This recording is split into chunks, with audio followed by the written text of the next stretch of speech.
Hello, I'm Chase from Big Bear Bros, and today I'm going to be counting down my top 20 rides for the California trip. I am really excited about this trip. This trip should be a ton of fun. I'm going to Ben and Isaac. I'm going to hit Knott's Berry Farm and Magic Mountain, and I'm also going to hit the Disneyland Resort. So I'm hitting Disneyland and Disney's California Adventures. Some rides will be on this list that are at those two parks. This should be a really fun trip, and I'm really excited to spend it with Ben and Isaac. And let's get into the list. At number 20 is Soul Spin at Knott's Berry Farm. It is a Mondial Ventura that opened in 2017. This looks a very unique flat ride and could be a ton of fun and looks like it would have some great forces. Number 19 will be Silver Bullet at Knott's Berry Farm.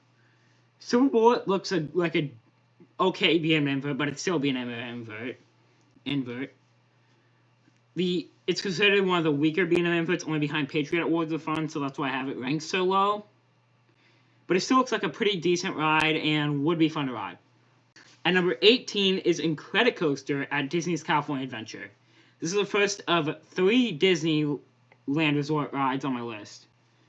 It's 6,000 feet of track, seems very interesting, and last time when I wasn't even tall enough to ride it when it was called California Screaming. So this could be a very unique coaster and would be a ton of fun. Number 17 is Timber Mountain Log Ride at Knott's Berry Farm. This looks like one of the best log flumes I will ride, if not the best. It looks like a great log flume, great theming. Couldn't think of the word there. Great theming, and just looks like an elite log flume. Number 16 is Calico Mine Ride at Knott's Berry Farm. Another Knott's classic. Calico Mine Ride looks like a great dark ride. It's very unique and is a great ride. It looks like a great ride. Should be a great ride, great theming, and should be a ton of fun and a great ride. At number 15 is another ride at the Disneyland Resort, and the highest ranked ride at Disneyland Park. It is Indiana Jones Adventure, Temple of the Forbidden Eye. This looks amazing. I'm just going to say it. It looks really good. Great theming, because it's Disney, of course, but it looks great. I'm a huge Indiana Jones fan. Raiders is my favorite movie of all time. And this just looks amazing, and I'm excited to ride it. Coming in at number 14 is a ride I chose basically out of pure intrigue. I'm really intrigued in this ride. It's Web Slingers at Disney's California Adventure. Just the way that you use your arms to shoot the webs or whatever it's called is interesting. And I know it's just Toy Story Mania but Marvel, but it just seems like a very interesting ride concept. And that's pretty much the only reason why it's this high is because I'm very intrigued in it. And number 13, we're back to the off-ride footage on this, is Wonder Woman Flight of Courage at Six Flags Magic Mountain. This will be my first ever single rail coaster because I missed out on Golden Lasso coaster at Fiesta because it was closed during RCR. This will be my first ever single rail coaster, and it's probably not going to be ranked that high for me, so that's why I have it this low, but it still is very intriguing for me because this is my first ever single rail coaster. At number 12 is Lex Luthor Drop of Doom at Six Flags Magic Mountain. This right now, because of the Majora closing, is the tallest drop tower in the world. That's why I think this high. Also, it's very interesting and it's intimate, so it's going to be a good drop tower. Anyways, this looks like a great ride. Coming in at number 11 is Viper at Six Flags Magic Mountain. This ride looks really nice. It's the last remaining Aero Mega Looper. It's 888 feet tall. That looks nice, 7 inversions, and it just looks like a great ride. At number 10 is Riddler's Revenge at Six Flags Magic Mountain. This will be my first ever traditional B&M stand-up coaster. I've ridden Pipeline, but that isn't really traditional. This looks like the best B&M stand-up, and I've heard mixed reviews about it, I'd say, but it's still pretty high up because it's going to be the first ever traditional stand-up coaster I will ride. Layout looks cool. It has 6 inversions. Nice ride. But yeah, it's going to be my first ever traditional stand-up coaster. At number 9 is Full Throttle at Six Flags Magic Mountain. Full Throttle looks great, just to say the truth. That loop seems like it would have some great hang time. Backwards launch would be cool.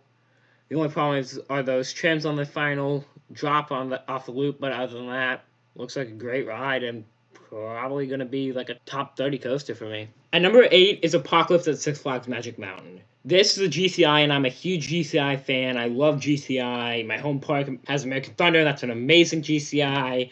And so that's how Apocalypse is in the top 10. Looks great. The second half looks really mid, and that's probably not going to put it above American Thunder, but still going to be top 30 ride. Great ride. Looks like has a great layout in the first half. Station Flyby looks elite. Great theming, which is very easy for Six Flags to do with something themed like Apocalypse. Coming in at number 7 is West Coast Racers at Six Flags Magic Mountain. West Coast Racers, of course, you get the duel every single time, which is really nice. But it's a really looks great layout. Mobius loop, very interesting type of ride. Great dueling aspects. High Five looks great. Issues, comfort collars, I don't really like them. I've dealt with them on the Skyrocket 2 clones at the SeaWorld parks. Those aren't really nice. But layout's great. Theming should be good, and I'm excited about it. At number 6, and just missing out of the top 5, it is Tatsu at Six Flags Magic Mountain. Tatsu setting, I'm just going to say this, the setting looks amazing. On top of the mountain, most B&M flyers are taken low to the ground, Tatsu really high up.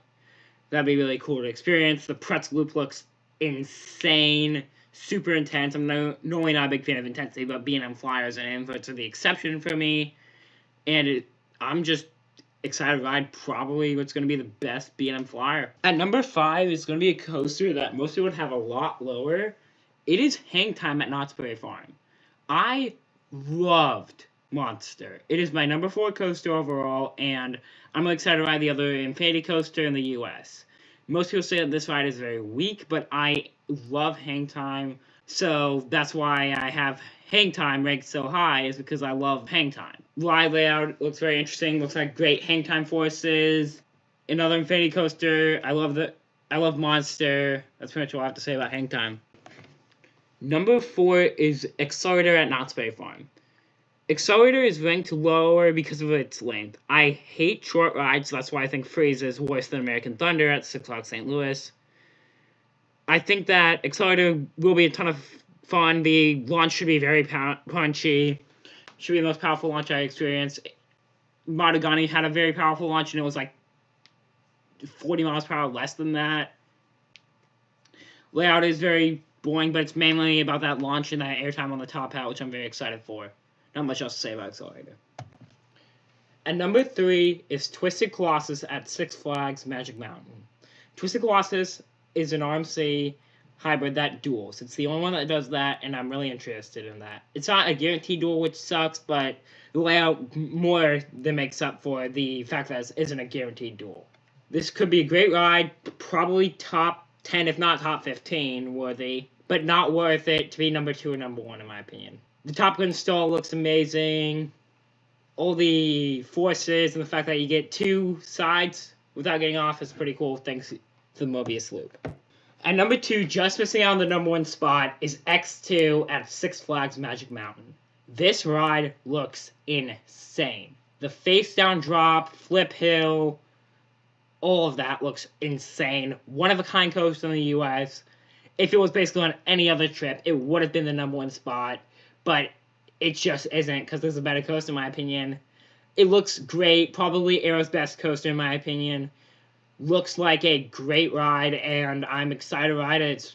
Hopefully, it's open. It's probably the coaster that is going to be the most unique that I'm going to ride on this trip. Coming in at the number 1 spot is Ghost Ride at Knott's Berry Farm. This coaster looks insane. I love wooden coasters. This looks like one of the best wooden coasters in the entire country. Voyage, El Toro, Ghost Rider, those are the 3 that are the big, best woodies in the country. I've already ridden Voyage. I think that this will be my number 2 woodie and probably a top 5 coaster for me. This coaster looks great, and I'm so excited to ride it. The drop off the mid-course looks great. The helix looks intense with some insane laterals. The layout is awesome. Turnaround is cool, I guess. Scenic turnaround.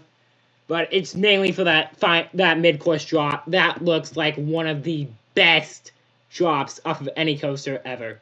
So that is going to do it for my list of my top 20 rides that I'm most excited for on the California trip.